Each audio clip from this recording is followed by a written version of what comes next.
Hamba dalam Alkitab itu terjemahannya sebenarnya budak.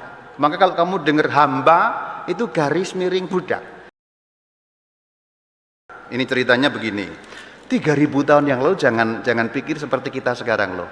3000 tahun yang lalu manusia itu bisa dijual. Jadi manusia yang dijual namanya budak. Budak kehilangan status sebagai manusia karena budak meskipun bentuknya manusia tapi dianggap seperti hewan peliharaan. Nilainya ya hanya sama seperti sapi, seperti kambing, punya harga. Maka pada zaman kuno itu ada pasar budak. Ini ngeri ya. Abad 19 itu perbudakan masih ada. Orang-orang Afrika itu diperbudak. Apalagi 3000 tahun yang lalu. Tetapi kalau orang Israel jatuh miskin sehingga ia menjadi budak, orang Israel itu tidak boleh diperbudak oleh saudaranya yang satu sama-sama warga Israel. Yuk kita baca ayat 35 Bu, silahkan.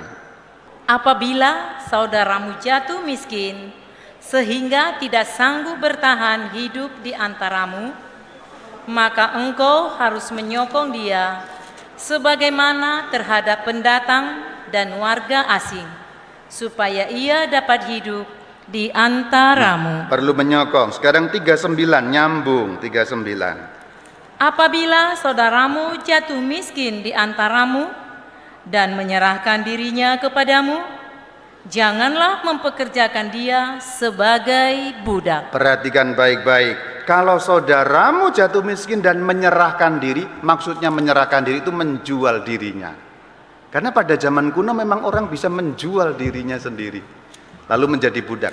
Tetapi diperingatkan jangan memperbudak dia.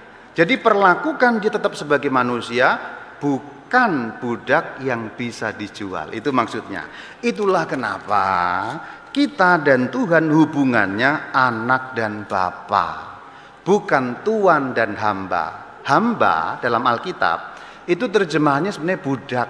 Maka kalau kamu dengar hamba itu garis miring budak. Ketika Alkitab bicara mengenai hamba, yang dimaksud itu budak. Maka kalau kita kemudian lompat ke perjanjian baru, aku tidak lagi menyebut kamu hamba. Ini terjemahan lain berbunyi, aku tidak lagi menyebut kamu budak. Itu di Yohanes 15. Jadi Tuhan mengatakan, aku tidak lagi menyebut kamu hamba. Itu maksudnya, aku tidak lagi menyebut kamu budak, tetapi sahabat-sahabatku. Ini landasannya.